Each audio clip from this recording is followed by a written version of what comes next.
విఘ్నేశ్వర షణ్ముఖ పార్వతీ సమేత పరమేశ్వరాయ నమః.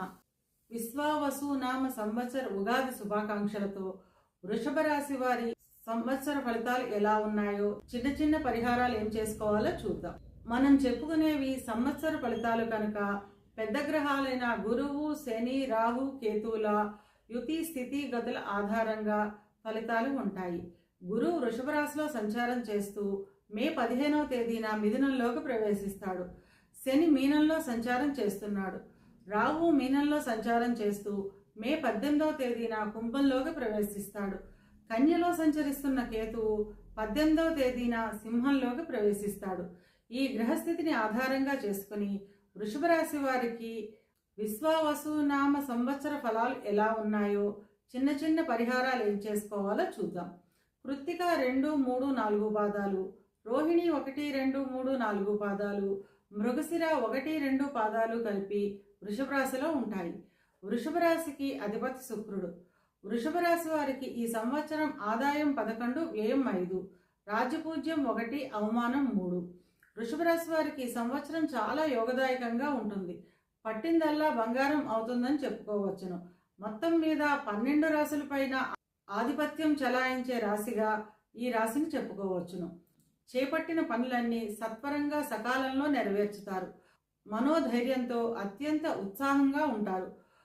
గృహంలో వివాహాది శుభకార్యాలు సఫలీకృతం అవుతాయి. భూగృహ నిర్మాణాది కార్యక్రమాలు చేపడతారు. ఎప్పటి నుండో ఉన్న ఆర్థిక ఇబ్బందులన్నీ తగ్గి ధన ధాన్య అభివృద్ధి కలుగుతుంది. నూతన వస్త్ర వాహన ప్రాప్తి ఉంటుంది. ఇక విద్యార్థుల విషయానికి వస్తే విద్యార్థులకు ఈ సంవత్సరం చాలా యోగదాయకంగా ఉంటుంది. మంచి ర్యాంకులను సాధిస్తారు.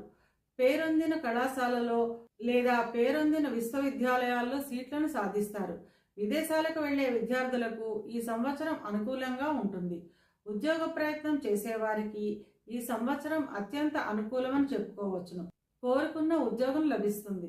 ఉద్యోగం చేస్తున్న వారికి కార్యాలయాల్లో అత్యంత సౌకర్యంగా ఆహ్లాదంగా ఉంటుంది. పై అధికారుల గుర్తింపు లభిస్తుంది. గౌరవ మర్యాదలు లభిస్తాయి. ఎప్పటి నుంచో ఆగిపోయిన పదోన్నతులు లభిస్తాయి. కోరుకున్న చోటికి బదిలీల కోసం ఎదురు చూసేవారికి కోరుకున్న చోటికి బదిలీలు అవుతాయి. విదేశాలకు వెళ్ళాలి అనుకునే వారికి అవకాశాలు వస్తాయి. విదేశాల్లో ఉన్నవారికి అభివృద్ధి ఉంటుంది. ఇక వ్యాపారస్తుల విషయానికి వస్తే వ్యాపారం చాలా అనుకూలంగా ఉంటుంది. నూతన ప్రణాళికలు వేసి ప్రణాళికాబద్ధంగా వ్యాపారాన్ని విస్తరిస్తారు. కొత్త బ్రాంచీలను ప్రారంభిస్తారు. నూతన విధానాల్లో వ్యాపారాన్ని లాభాల బాటలో నడిపిస్తారు. గృహ నిర్మాణ ప్రయత్నం చేసేవారికి మే నెల తర్వాత అనుకూలంగా ఉంటుంది. వివాహమైన వారు జీవిత భాగస్వామితో కలిసి ఆనందంగా ఆహ్లాదంగా గడుపుతారు. పుణ్యక్షేత్ర దర్శనాలు చేస్తారు. పుణ్య కార్యక్రమాల నిమిత్తం అధిక ధన వ్యయం చేస్తారు. సంతానానికి సంబంధించిన ఉన్నతి ఉంటుంది. సంతానానికి సంబంధించిన వివాహాది శుభకార్యాలు జరుగుతాయి. బంధుమిత్రులతో చిన్న చిన్న మాట పట్టింపులు, విభేదాలు వచ్చే అవకాశం ఉంటుంది. పురాణాలు, శాస్త్రాలు పట్ల, ధార్మిక కార్యక్రమాల పట్ల శ్రద్ధ పెరుగుతుంది. ఇది కేవలం గోచార ఫలితాలు మాత్రమే. గోచార ఫలితాలు పూర్తిగా జన్మజాతక చక్రంపై ఆధారపడి పనిచేస్తాయి కనుక తమ జన్మజాతక చక్రాన్ని విశ్లేషణ చేయించుకోవాలి అనుకునేవారు కింది నెంబర్కి వాట్సాప్ చేసి కన్సల్టేషన్ తీసుకోండి. వృషభ రాశి వారు అనుకూలతను పెంచుకోవడానికి, ప్రతికూలతను తగ్గించుకోవడానికి నరసింహ కరావలంబ స్తోత్రాన్ని వినడం లేదా చదవడం ద్వారా అంతా మంచి జరుగుతుంది.